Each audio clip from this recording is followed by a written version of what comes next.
Karen Wells was the last person I wanted to see that scorching summer morning. She stood at the edge of my dock like she owned the place, her posture tense and her smile razor-thin.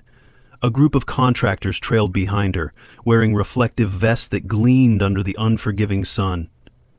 I wondered what fresh misery they intended to inflict upon my little patch of shoreline. I'd heard enough rumors to guess they were here for another so-called improvement project, something that would inevitably leave me with fewer rights and more fines. Across the water, I saw half-built luxury homes jutting out of the once pristine tree line. It was like someone had thrust a modern suburb into the heart of what used to be peaceful wilderness. Wind whistled through the new telephone poles that lined the dirt road, poles that hadn't been there a year ago, back when my biggest worry was whether the fish were biting at dawn. I'd chosen Maple Bridge Lake precisely for its quiet beauty, for its sense of timelessness, for the way the morning mist seemed to wrap every tree in a gentle hush. But ever since Karen and her band of eager investors marched into our township with promises of development and community uplift, the only hush I ever felt was the one that followed a late-night bulldozer, rumbling and clawing up the land. We'd had run-ins before. In fact, from the moment she'd arrived, our relationship had been defined by confrontation, as if the lake itself refused to yield to her ambition. I should have known that day was the start of something even more serious. The determined set of her jaw and the glint in her eye told me this wasn't just another fence dispute or a trivial complaint about my unkempt boathouse. She gestured for her men to gather closer, then pointed a manicured finger at the water and rattled off a list of tasks in that clipped, efficient manner of hers. Words like expansion, beautification, and community resource drifted through the sultry air, making my stomach knot. The biggest irony was that nobody in the old neighborhood had asked for their so-called beautification. We'd been perfectly content with the lake as it was, a place of tall pines, rocky outcrops, and solitude. Yet Karen represented the new wave of owners, people who saw untapped potential and believed that the only way to appreciate nature was to package and sell it. While I stood there, my fists clenched, trying to maintain some veneer of civility, she half-turned to greet me with her ever-pleasant facade. "Good morning," she said in a sing-song voice. "We're here to lay some groundwork for an upcoming project. I'm sure you'll be thrilled once you see the final plans." My blood boiled, but I kept my voice steady. "I doubt that," I muttered. She pretended not to hear. A breeze off the lake brushed against me, carrying the scent of water and pine resin, reminding me why I loved this place in the first place. All I wanted was to protect it from her, but that wasn't easy given how seamlessly she and her homeowners association associates had planted themselves in our midst. Before Karen arrived, Maple Bridge Lake was governed by a simple principle: live and let live. No one cared if your dock was uneven or if your shutters needed a new coat of paint.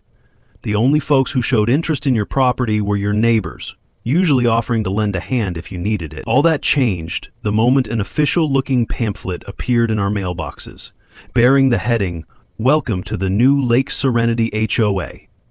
The front page showed stock images of happy families kayaking on crystal-clear water, with subtitles promising a better future, improved property values, and a sense of communal pride. Buried under all those cheerful bullet points was a trove of legalese that chilled me to the core. Fines for non-compliance, mandatory dues, and worst of all, a sly clause declaring the lake itself would become part of the association's managed resources. I thought it had to be a bad joke. My deed said nothing about relinquishing control of the water, nor did Mr. Henderson's or any of the longtime residents. Yet Karen and her group leveraged an obscure rule in the county's old charter, one that granted expansive authority to an HOA if a certain percentage of local property holders agreed, and, with her knack for persuasion, and a suspicious number of vacant lots that had conveniently been snapped up by her associates, Karen's plan sailed through with minimal opposition from the new crowd. Our serene haven had been hijacked in plain sight. The first confrontation came when I refused to pay the surprise annual dues that showed up in my mailbox. I remember how my heart pounded as I dialed the number listed on the invoice, demanding to speak to someone about the absurdity of it. A polite yet robotic operator told me that all homeowners in the designated association zone were now subject to these obligations, as outlined in the newly adopted bylaws. My attempts to argue, referencing my existing deed, were brushed off. "You'll have to take that up with the board," she replied in a sing-song tone before hanging up. The next day I found a bright yellow violation notice pinned to my front door, stating that my fence was not in compliance with height regulations. I didn't even know there were new fence regulations. This was the moment it dawned on me that I was facing a well-oiled machine, one that had done this dance many times before. Karen was the face of it, but behind her was an army of lawyers, real estate developers, and newly arrived residents, hungry to see the property values soar. Meanwhile, the older folks like me were cast as stubborn relics who refused to adapt to the so-called modernization of our beloved lake. Even now, the memory of that first notice makes my jaw tense. I recall stepping onto my porch and staring across the water, the same water that used to fill me with peaceful wonder, now reflecting the creeping transformation of the shoreline. Half-built structures and tidy lawns encroached where wild reeds and old maple trees once stood. In the months that followed, the pace of development accelerated. New roads were bulldozed, construction vehicles churned the mud into deep ruts, and the echo of hammers and saws replaced the gentle hush of the breeze. Karen hosted meet-and-greet events under a fancy white tent pitched by the Western Bank, where prospective buyers and investors sipped champagne and admired glossy brochures of future amenities. A resort lodge, a string of luxury cabins, high-end restaurants, and even a private marina. She seemed to relish every moment in the spotlight, radiating confidence as she talked about unlocking the potential of Maple Bridge Lake. I attended one such event out of sheer curiosity. I needed to see the show she was putting on, maybe even catch a clue about her endgame. Inside the tent, waiters in crisp uniforms circled with trays of hors d'oeuvres, and a small stage displayed architectural renderings of the grand resort that would, according to Karen, place our lake on the map as a premier destination. My stomach churned. A few of my older neighbors wandered about in a daze, looking at the pictures of manicured walkways and elaborate docks as though they couldn't reconcile this vision with the place we once knew. When Karen spotted me, her smile dimmed for half a second before brightening again. "Glad you could make it," she said, with a syrupy politeness that barely masked her disdain. I offered a curt nod, not trusting myself to speak. Everywhere I turned, I saw that same sense of unstoppable momentum, an inevitability that made me want to scream in frustration. This was not the lake I had known. It was during one of these so-called community updates that I first heard the whisper of something far grander. Talk of a major resort that would overshadow even the lavish plans in the brochures. Rumors swirled that Karen had brokered deals with outside investors, some from as far away as the West Coast, who wanted to turn Maple Bridge Lake into the next big vacation hotspot. The hush-hush details hinted at a sprawling entertainment complex with lake tours, boat rentals, wedding halls, and possibly even a golf course carved from the surrounding woodlands. The scale boggled my mind. It felt as if they wanted to terraform the entire area, molding nature to fit their profit-driven fantasies. I found myself in heated debates with neighbors, old and new, trying to gauge where they stood. Some were seduced by the idea of skyrocketing property values and a chance to make a quick fortune by flipping their lots. Others, like me, felt a profound sadness, seeing the intimate charm of our community slip away. Yet even among the dissenters, many seemed resigned, feeling powerless to stop the machine that Karen had set into motion. The new residents who had only known Maple Bridge Lake for a few months were enthralled. To them it was a chance to be part of a trendy development, Meanwhile, those of us who'd lived here for decades, watching the seasons cycle and the fish migrate, yearned for the quiet that once defined this place. Late at night, I'd sit on my porch and stare at the water's dark expanse, wondering if I had any fight left in me. Then came the day a construction crew showed up at my shoreline without warning. I had been sipping my morning coffee, taking in the mist that curled over the lake's surface, when the rumble of heavy equipment shattered the quiet. I rushed outside to find workers unloading lumber, concrete mixers, and steel pylons. My blood pounded as I marched toward them, demanding to know what they thought they were doing. One of them, a kid barely out of high school, mumbled something about a community fishing pier that the HOA was installing. He rummaged through a clipboard and handed me a paper with the words, "Lake Serenity Development Project," stamped across the top. "We have permission from the association," he said, shrugging. I stared at the paper in disbelief. "This is my land," I snapped. "I never gave you any permission." He offered a half-apologetic, half-disinterested look, then continued unloading.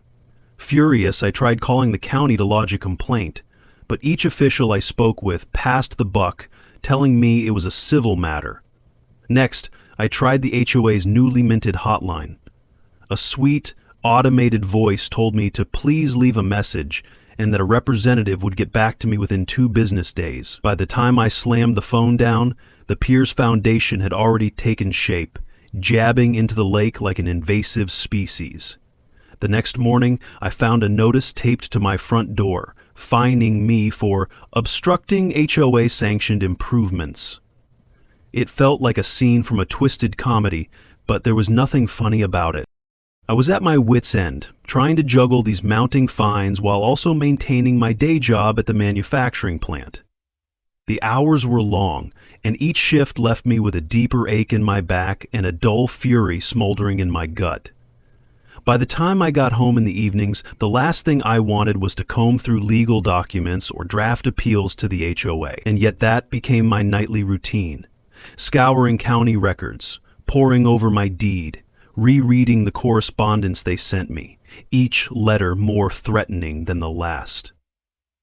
Karen, for her part, played the role of gracious host whenever I confronted her in public. She'd tilt her head sympathetically and act as though all these difficulties were just a matter of miscommunication. Behind closed doors, however, she wielded the bylaws like a whip, snapping them at anyone who dared question the new order. Before long, I started hearing rumblings about a grander plan, something more extravagant than a mere fishing pier or community lodge. Word reached me through a neighbor who'd attended a closed-door HOA meeting. Karen was determined to build a full-fledged resort, complete with rental cabins, an event center for weddings and conferences, and even a lakeside spa. They planned to dredge part of the lake to accommodate larger boats and create a sandy beach area for sunbathers. This was no small undertaking. It would require enormous funding, the blessing of local officials, and compliance with state environmental regulations.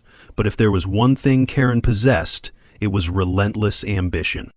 It was that ambition that galvanized me into doing something drastic. I decided I needed a specialized attorney, someone who could navigate the labyrinth of HOA law, property rights, and land use regulations. Through a friend of a friend, I got a tip about a legal bulldog named Charles Aldridge, a man known for taking on impossible cases and winning. He worked out of a modest office in a run-down part of the nearby town, the sort of place where the wallpaper was curling at the edges and the fluorescent lights flickered. When I first stepped in, Charles was seated behind a mountain of files, wearing a suit that had seen better days. But his handshake was firm and his gaze sharp. I poured out my story over the course of an hour, laying out every piece of evidence I had. Photos of unauthorized construction, copies of fine notices, transcripts of calls to the HOA that went nowhere. Charles listened intently. Occasionally he'd jot down notes, or nod with a grim set to his jaw. "You've got quite a mess here," he finally said, leaning back in his chair. "But messy cases are my specialty." He flipped through my deed and the documents that outlined the formation of the Lake Serenity HOA. Every so often he'd let out a quiet, "Ha!" as if registering some odd detail. Then I mentioned an offhand reference I'd found in the county's archives about an old covenant from the 1890s.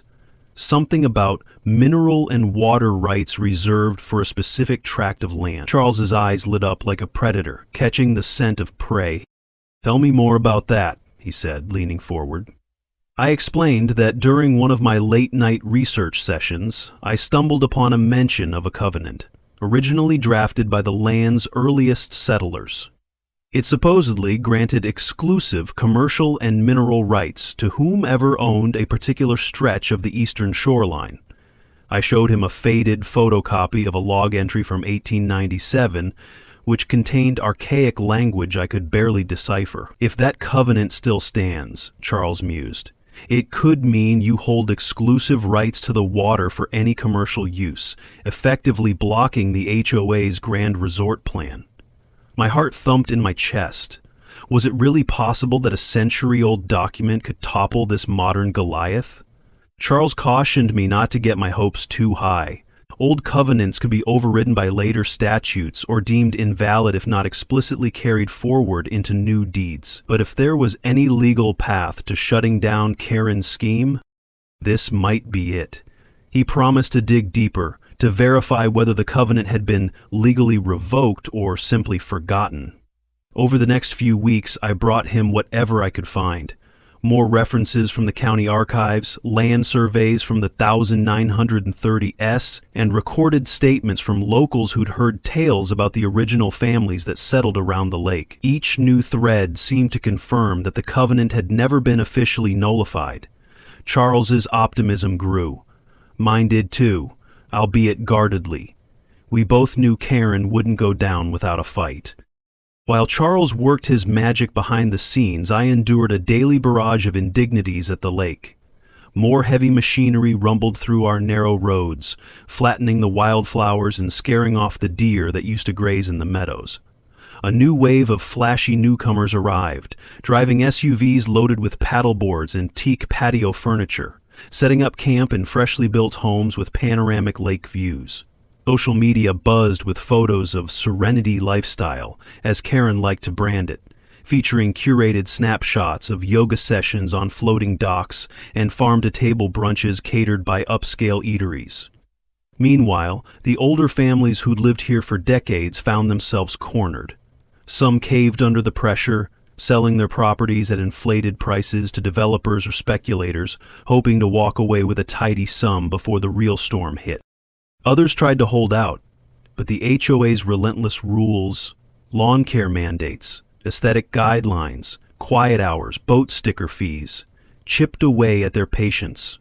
I'd see them at the local diner sometimes, hunched over coffee cups, muttering about how their only choices were to adapt or leave.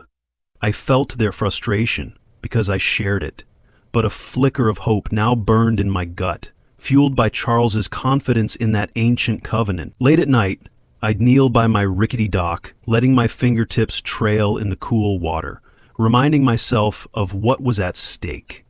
The integrity of this place, the soul of the lake that had captivated me from childhood. If I could save that, maybe everything else would fall into place. When the construction for the new Community Event Center began in earnest on the eastern bank, the side that included my property, I knew the HOA had entered its endgame. Truck after truck unloaded rebar, timber, and machinery. Karen made grand announcements on the community bulletin board, touting this as the final stage of Lake Serenity's transformation into a world-class destination. The architectural sketches showed a multi-story building featuring banquet halls, a commercial kitchen, rental offices, and a lakeside terrace. Over the top, absolutely, but it was also cunning.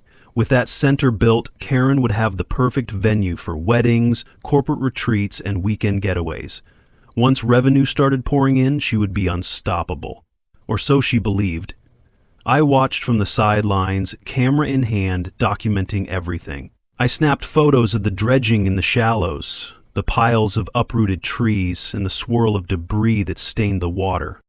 In my emails to Charles, I attached these pictures with brief notes. Wednesday, 9 a.m., illegal dredging, or Thursday, 2 p.m., oil slick, near boat launch. Each email represented another piece of evidence, another puzzle piece that might show just how recklessly the HOA was operating without the proper rights. Sometimes I wondered if I was fighting a losing battle. After all, the scale of their investment was enormous, and they had the ear of local officials who were eager for the tax revenue that a full-blown resort could generate. Yet every time doubt gnawed at me, I reminded myself that if the covenant was real and valid, they were building on sand, figuratively speaking. One crack in their foundation could bring the whole structure tumbling down. I confronted Karen one late afternoon by the lakeshore, just as the sun dipped behind the ridge. She stood near the construction site, wearing a tailored blazer, despite the dust swirling around her, watching as workers toiled under floodlights. "You're pushing this place beyond its limits," I told her, struggling to keep my voice steady. "All in the name of profit and expansion." She pivoted to face me, her expression calm, but her eyes flashing with annoyance. "This is progress," she said, brushing a speck of dirt off her sleeve. "Nobody wants to live in a rundown backwater. People want amenities. They want comfort. They want to know their property values will rise." I scoffed. "At what cost? You're turning a community into a commodity." Her lips curved into a half smile. "Look around you. Do you think these new residents mind? They moved here for a better life, for a chance to be part of something growing. They don't pine for the old days of leaky boats and half-rotted cabins." Her voice dripped with condescension. "Maybe you should consider whether you're clinging to nostalgia at the expense of everyone else's future." My chest tightened. For a second, I thought about all the time I'd spent daydreaming of a secluded life by this water, how I'd saved every spare dollar for nearly 30 years. She stood there, so sure of herself, so convinced that her idea of the future was the only valid one. I realized in that instant we were at a crossroads and neither of us would back down. Something had to give. Late that night, I sat in my cramped living room, the soft glow of a single lamp illuminating the mound of papers Charles had compiled. Spreadsheets detailing property lines, transcripts from county meetings, genealogical records of families who once owned plots around the lake. It was a staggering amount of data. My eyes flickered to the old covenant, the piece of evidence that Charles said might just tip the scales in our favor. Reading through its archaic clauses, I felt a sense of connection to people I'd never met, souls who had staked their claim here long before highways and subdivisions. They, too, had cherished the lake's purity, so much so that they outlined specific terms to protect it from commercial exploitation. Maybe they never envisioned a day when a slick developer would try to transform the shoreline into a glitzy resort, but their foresight, in whatever small measure, might be the weapon I needed to reclaim the sense of peace that once thrived here. Charles had warned me not to disclose our secret weapon until the time was ripe. "Let them build," he'd said with a wry grin. "The more money they sink in, the more vulnerable they'll be when we drop the bombshell." It felt risky, almost like a con game, but it also made sense. If we revealed our hand too soon, Karen might pivot, change strategies, or find a way to invalidate the covenant before we could fully leverage it. As the bulldozers roared across the lake in the distance, I forced myself to trust Charles's plan. And so I kept my mouth shut and my camera rolling, documenting every new violation, every chunk of shoreline they excavated without proper permitting. The parade of wrongdoings was almost too long to list. Unapproved dredging, unregistered construction vehicles, reckless disposal of debris into the water. Karen, on the other hand, seemed blind to the possibility of her grand vision collapsing. She posted triumphant updates on the new HOA website, showcasing drone footage of the construction site and promising that this would be the biggest tourist draw in the region. I kept a close eye on social media, quietly noting the names of investors, sponsors, and any corporate entities that were jumping on board. A part of me felt guilty about letting them proceed, about allowing the lake's natural beauty to be further tarnished. But Charles insisted that the impact would be temporary compared to the permanent damage of letting this resort stand unchecked. "They're not just building structures," he once told me. They're building a house of cards. The day would come, he promised, when we'd pull the key card out from under them. To cope with the tension, I found myself retreating deeper into the lake's hidden coves, sometimes canoeing at dawn when I knew the construction crews would still be asleep. The water was usually calm, mirroring the sky in shades of pale pink and gold, and for those precious minutes, I could almost forget the battles being waged on shore. It felt like the lake was comforting me, whispering that it had seen storms before and would see them again.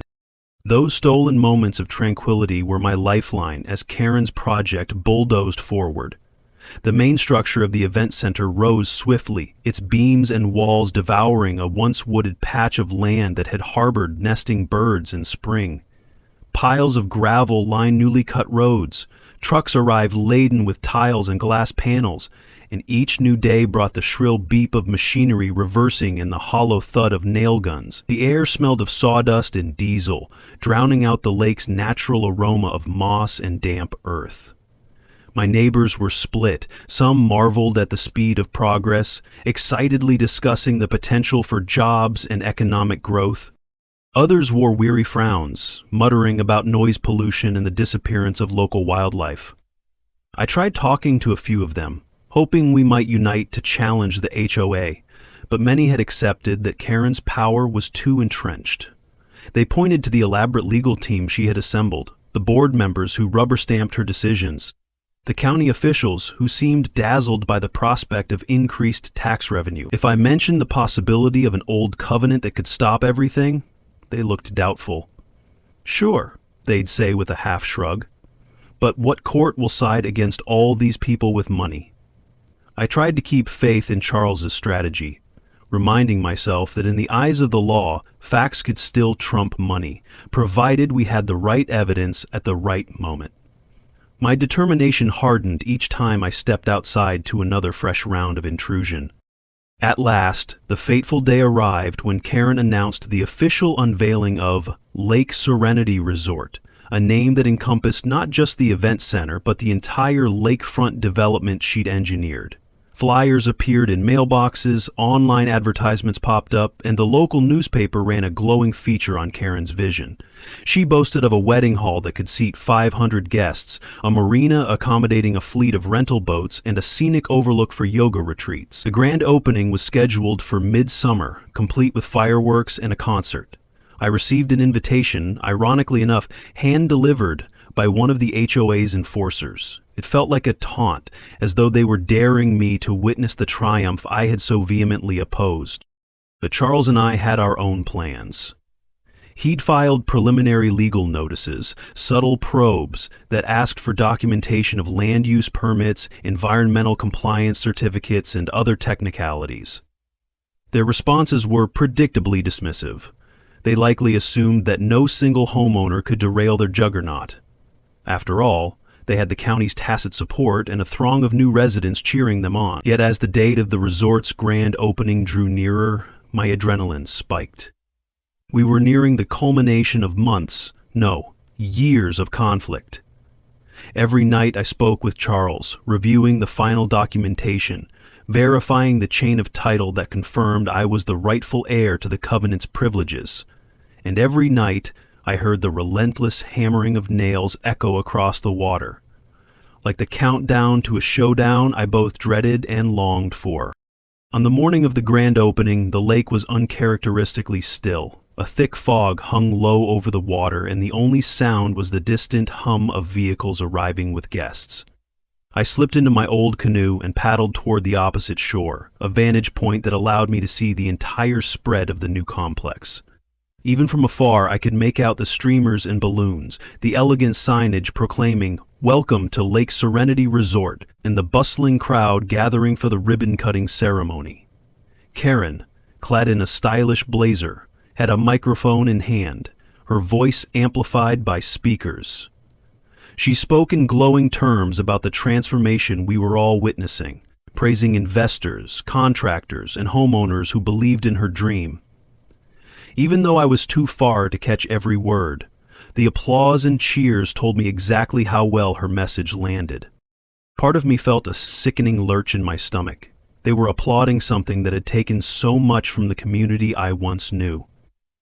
Yet I also felt a surge of anticipation, because in a matter of days, perhaps even hours, we would file the full set of legal challenges, a meticulously prepared ambush that Charles believed would bring the resort to its knees. The plan was deceptively simple: assert the covenant's authority, demand that all commercial usage of the lake immediately cease until my exclusive rights were recognized, and watch as the resort's entire business model crumbled under the weight of an ancient agreement they'd never thought to check.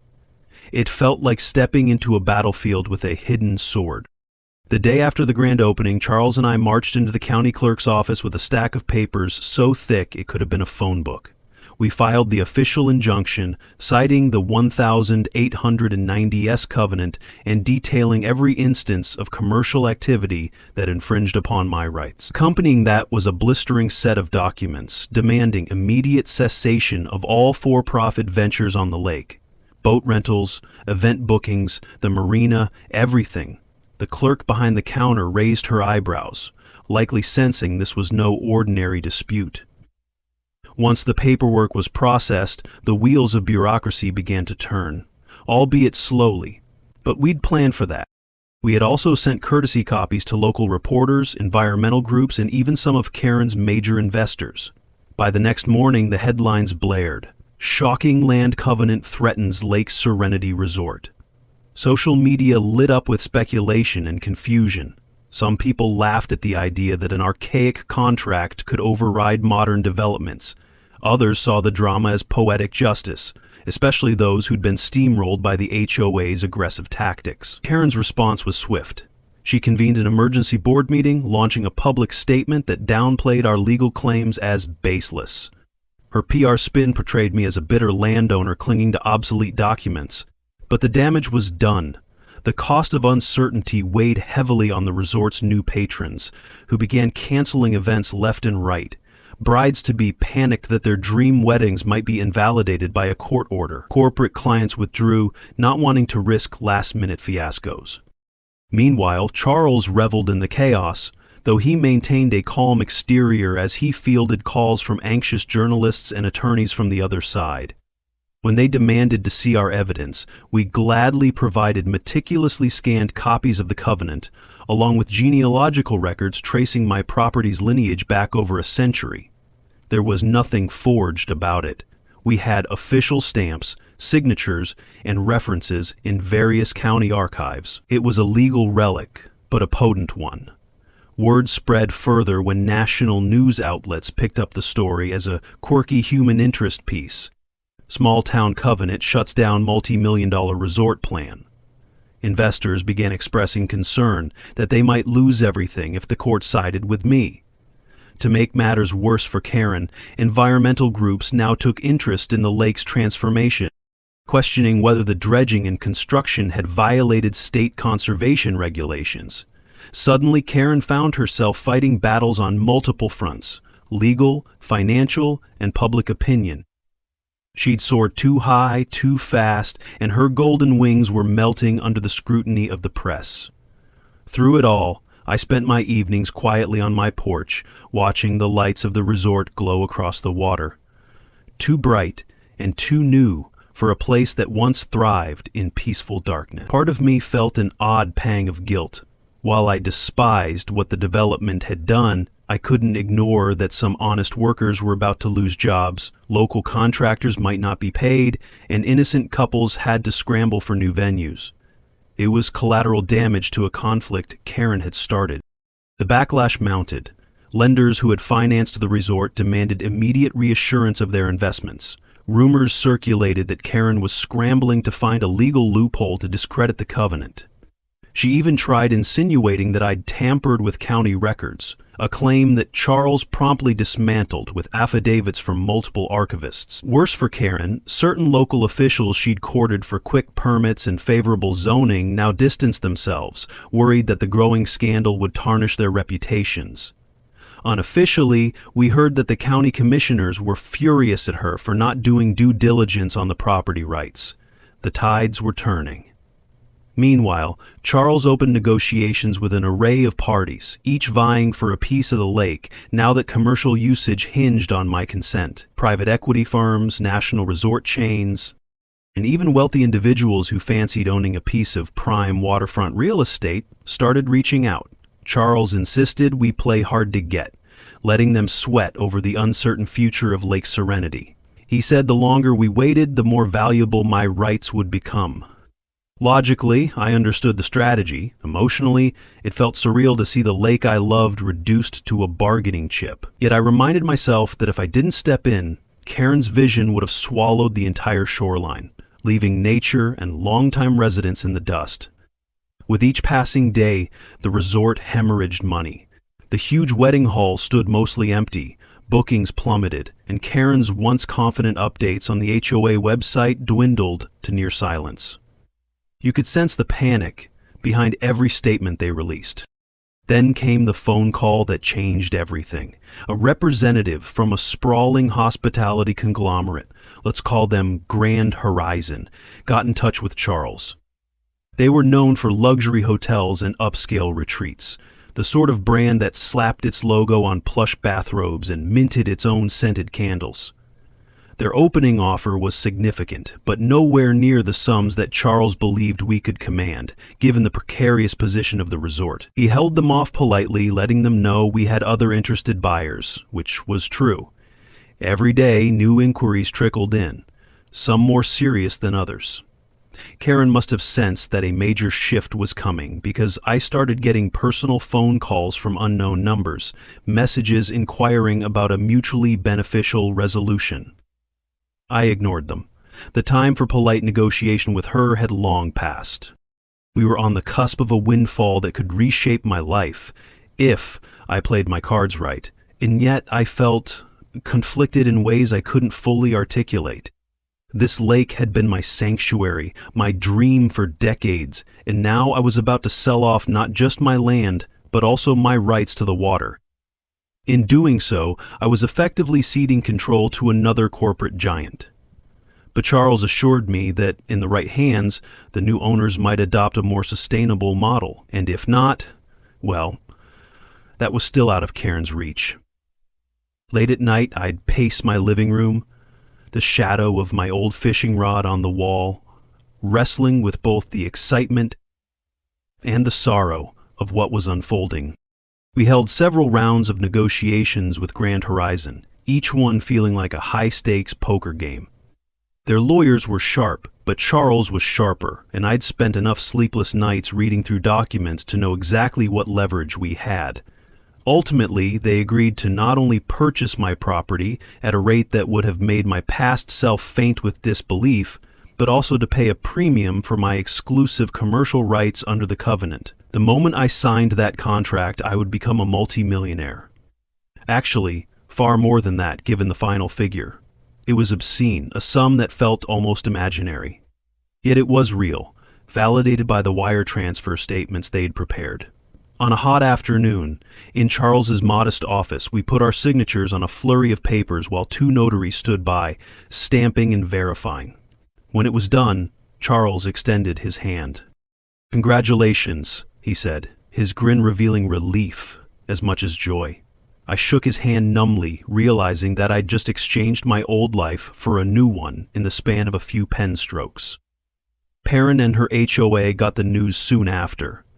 Grand Horizon's first move was to issue cease and desist letters to the entire Lake Serenity operation, citing the covenant as grounds for revoking all commercial permissions. Chaos erupted. Weddings were canceled, corporate events evaporated, and the HOA's phone lines were flooded with angry calls from vendors and clients. A year prior, I might have felt guilty about this meltdown, but by now, I could only see it as the inevitable consequence of Karen's hubris. The fallout spread like wildfire. Local media that had once praised Karen's efforts now hounded her for interviews, asking why she hadn't done her due diligence on the property rights. She tried to spin the story as an unfair ambush orchestrated by me, an unreasonable holdout clinging to archaic paperwork. But the more she spun, the more tangled she became. Investigators began sniffing around earlier permits and land deals, uncovering questionable shortcuts and possible under-the-table arrangements. Within weeks, the investors who had once cheered Karen's name were calling for her resignation from the HOA board. Some even threatened to sue her for misrepresentation, claiming they'd been led to believe the lake was fully under HOA control. Meanwhile, the half-finished event center and half-empty new houses around the shore loomed like abandoned monuments to a dream turned sour. The older residents, those who had stayed, watched with a mixture of schadenfreude and relief. At last, we saw the unstoppable machine grind to a halt. The only sign of life around the construction site was the occasional security guard, posted there to keep curious sightseers at bay. Trucks stopped arriving. The fancy resort entrance sign that used to greet visitors now hung crooked, one side broken. As for Karen, rumors swirled that she'd locked herself inside her gleaming white palace, refusing to speak to anyone but her lawyer. Even a few of her once loyal supporters began tiptoeing away, their faith in her vision shattered by the harsh reality of lawsuits, financial ruin, and the condemnation of the community. Grand Horizon wasted no time in securing what they actually wanted from the property: select parcels near the prime shoreline, the rights to manage the lake for commercial activities, and the ability to control all boat rentals and marina operations. They had zero interest in saving Karen's original event center, which they deemed oversized and poorly designed. Bulldozers tore it down within a month of the takeover, leaving only a flattened dirt patch. In its place, they planned something smaller, more sustainable, or so they claimed. I no longer felt the same urgency to oppose them. My fight had never been about halting any and all development. It had been about stopping the destructive takeover orchestrated by the HOA. Nonetheless, I kept a cautious eye on the new owners from afar, prepared to call on Charles again if they got too greedy.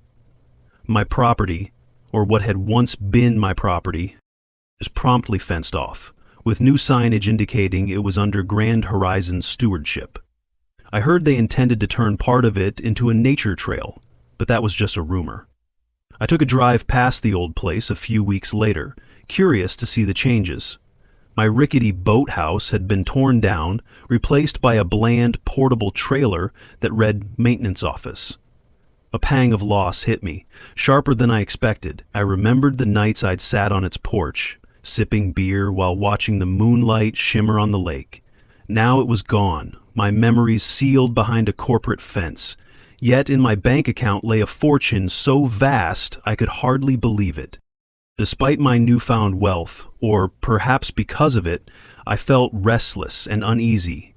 So I took Charles's advice and bought a cabin far from the lake, up in the mountains, where the air was thin and the views could stretch for miles. The locals there didn't care about HOAs or covenants. They just wanted to know if you could handle a pickup truck on rough roads when winter snows came. My time became my own. I no longer dragged myself to the manufacturing plant at dawn. Instead, I rose whenever the sun coaxed me awake, sometimes reading old books or tinkering with small woodworking projects.